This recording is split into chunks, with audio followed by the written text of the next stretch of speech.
So hello guys, welcome back to my channel. আজকে আমি তোমাদের সাথে শেয়ার করবো what I eat in a day. আর আমি তোমাদেরকে এটাই দেখাচ্ছিলাম যে দেখো মুখে কত দাগ হয়েছে, কিছু কিছু জায়গায় তো ওটা স্পটও হয়ে গেছে, মানে ডার্ক স্পট, অনেক পিম্পল হয়েছে। তাই ভাবছিলাম একটু হেলদি খাই, কারণ পুজো আসছে, একটু তো গ্ল্যামারাস দেখতে হবে, তো সেই জন্য ভাবলাম একটু গ্রিন টি খাই। তো সকালবেলা এই জন্য গ্রিন টি খাচ্ছি। আর আমি ঠিক করেছি যে এবার থেকে আমি সকালবেলা করে গ্রিন টি খাবো পার ডে। তো গ্রিন টি খাওয়ার পর সত্যিকার আমি আর ব্রেকফাস্ট কিছু করিনি, একবার লাঞ্চ করেছিলাম চিংড়ি মাছের মালাইকারি, মাছ ভাজা আর উচ্ছে আলু ভাজা দিয়ে একটু ভাত খেয়েছিলাম। তো তারপরে না, মানে ডিরেক্ট আমি আর কিছু খাইনি, পড়তে পড়তে মনে হলো খিদে পাচ্ছে, তো আমি এই বাদাম চিটটা খেয়েছিলাম, যেটাকে বাদাম চিটি বদলা আই গেস। তারপরে বাবাই ডেয়ারি মিল্কটা এনে দিয়েছিলো, তো সেখানে বসে বসে ডেয়ারি মিল্কটা খেলাম। তার খানিকক্ষণ পরে ধরো 7:30 নাগাদ একটু মোমো খেলাম।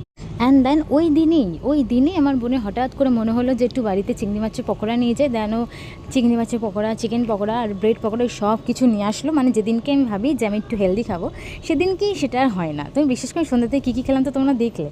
তারপর রাত্রে খেয়েছিলাম ক্যাসেডিয়া, যেটা পরোটার মধ্যে চিজ, চিকেন আরও কিছু স্টাফিং দিয়ে বানানো হয়েছিল। এটা টাইপ ক্যাসেডিয়া টাইপ, তো ঘরে বানানো হয়েছিল।